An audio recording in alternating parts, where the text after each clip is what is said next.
Welcome to Mornings with Mindy. Today we are looking at manta rays. This manta ray was filmed off of Kona, Hawaii. And this one is called Mighty Quinn. This is a female. And you can see she is here. She's actually feeding. What we did, this was a night dive through Jack's Diving Locker, a diving company on Kona. Fantastic organization. If you ever get a chance to be there, I definitely recommend them.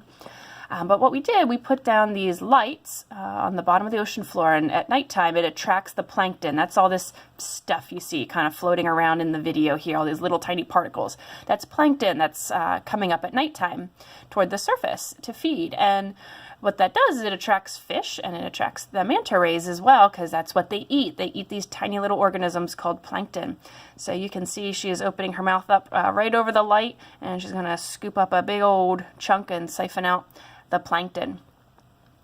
Now, manta rays, as I said, this one actually has a name. They've been starting to identify and catalog manta rays. There's an organization called Manta Pacific Research Foundation.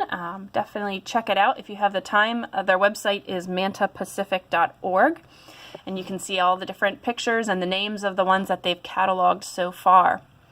Now, a common question people ask me is, wait, are manta rays the same or are they different from stingrays? And the answer is they are different. They are related, but they are different creatures. The manta rays, as you can see here, she's eating plankton. She has this large kind of mouth on the very front of her body, on the front of her face, and she just opens that up and scoops up the plankton. Whereas stingrays, they have their mouth on the bottom of their body because they're more of bottom dwellers, and they feed a lot from the ocean floor. So their mouth is actually on the bottom of their body, and they can eat organisms a little bigger than plankton, of course.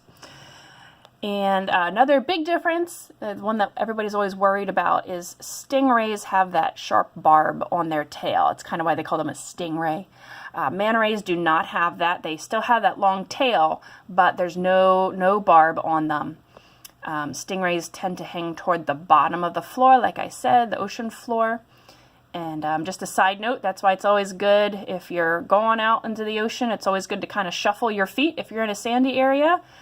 Because if there's a stingray around, that will kind of disturb them and send them away, and then you won't accidentally get hit with that barb. But manta rays, you don't have to worry about them. They are barbless, and they are swimming around in the water column itself. You can see the patterns there, the dark spots underneath as she swims by. That's how they identify the variety, the different names, the different ones. Or the pattern, kind of like on humpback whales, how they all have a unique pattern on their fluke.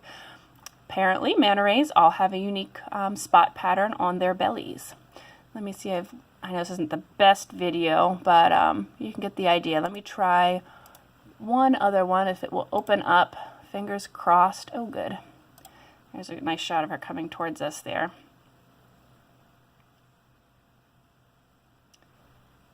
Yeah, so she was the only one that came to visit us that night. Sometimes they have up to like 15 or so that will come on these night dives.